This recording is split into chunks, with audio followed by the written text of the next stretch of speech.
Bonsoir à toutes et à tous. Je vous retrouve avec grand plaisir pour ce nouvel opus d'enseignement initiatique et d'éveil par le symbolisme. Je vais vous parler du lemniscate et du tarot de Marseille. Le lemniscate est la forme de 8 couchés. Son vrai nom, c'est le lemniscate de Bernoulli, du nom du mathématicien suisse qui a trouvé le premier son équation. Mais le symbole existait déjà auparavant et c'est le mathématicien du Royaume-Uni, John Wallis, qui l'avait trouvé. Maintenant, regardons un petit peu de plus près ce lemniscate. C'est une forme ondulatoire qui nous fait ressentir une forme de souplesse, une forme d'adaptabilité, une forme de flexibilité. Mais aussi, ça peut nous faire penser à des ondes.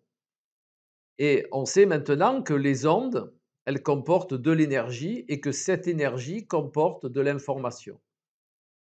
Je vais donc appeler ça une onde informationnelle. Cette onde informationnelle, on va la voir maintenant par rapport au tarot de Marseille. Prenons l'arcane du battleur. L'arcane du battleur a un chapeau en forme de lemniscate. Donc, ce qui va nous indiquer que ce commencement, donc le battleur est la première carte du tarot de Marseille, donc ce recommencement va être infini. Chaque fois où on finit un cycle, un autre va commencer et ceci de manière infinie. Maintenant, voyons le deuxième arcane qui a un lemniscate sur la tête. C'est l'arcane de la force. Et si vous regardez bien cette carte de la force, c'est une dame qui écarte la bouche d'un animal de manière très aisée. Et c'est pour une raison bien précise. C'est que cette dame, elle fait preuve de maîtrise et non pas de contrôle. La maîtrise, c'est un état inné, donc infini. On l'a intégré, il fait partie de nous. Alors que le contrôle est un acte volontaire sur lequel il va falloir y mettre de l'énergie. Et donc le contrôle n'est pas un état, mais une action. Vous comprendrez maintenant pourquoi il y a un lemniscate sur la tête de l'arcade de la force. Mais revenons au tarot en lui-même. Le tarot de Marseille est un cycle de 22 expérimentations différentes. Et ce cycle est infini, mais pas de la même manière. Un cycle fini, on entame un autre cycle à un niveau différent et à un niveau de compréhension aussi différent. Et de ce fait, les cycles peuvent se perpétuer à l'infini. Revenons à nos carrefours de la croix et du lemniscate. Comme je vous l'ai dit pour le lemniscate, l'essentiel est la fluidité. Et pour la croix, l'essentiel est la fluidité. Maintenant, faisons une expérience. Tournons notre lemniscate. On va retrouver un 8. Le but du 8, en numérologie symbolique, c'est la libre circulation entre les énergies du haut et les énergies du bas, que l'on pourrait aussi définir par la libre circulation des énergies des mondes subtils, le haut, au bas, le monde de la matière, énergie dense. Et toute la finesse du 8 réside par mettre en place les comportements adaptés, les stratégies adaptées pour que ce carrefour reste toujours fluide.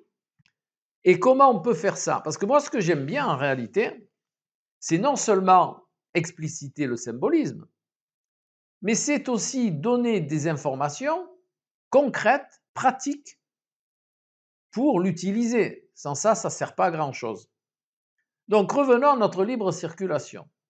Eh bien, on va œuvrer en termes de stratégie dans notre vie, dans notre quotidien, sur la non-résistance. Ce qui crée l'embouteillage dans le carrefour, que ce soit le 8 ou la croix, c'est la résistance. Comment on peut œuvrer sur la résistance? Eh bien, par l'adaptabilité. La non-résistance, c'est l'adaptabilité. Et je vous invite à œuvrer vraiment sur l'adaptabilité car la résistance engendre les problèmes. Toute résistance va provoquer des situations complexes.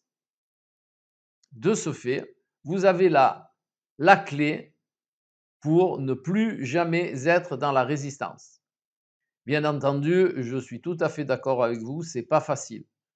Mais quand on œuvre petit à petit, à sa convenance, en y mettant de la bienveillance, en y mettant vraiment une belle compréhension, eh bien, c'est largement possible.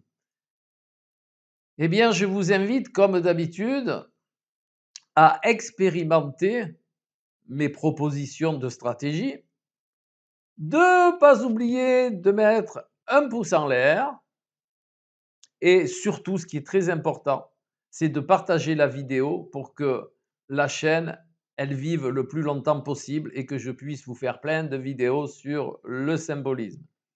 Si vous souhaitez vous initier au symbolisme, que ce soit au symbolisme astrologique, du tarot de Marseille, des oracles symboliques, de la numérologie symbolique, de la géométrie sacrée, eh bien, ne vous gênez pas, vous pouvez me contacter. Vous avez mon adresse mail en description de la vidéo.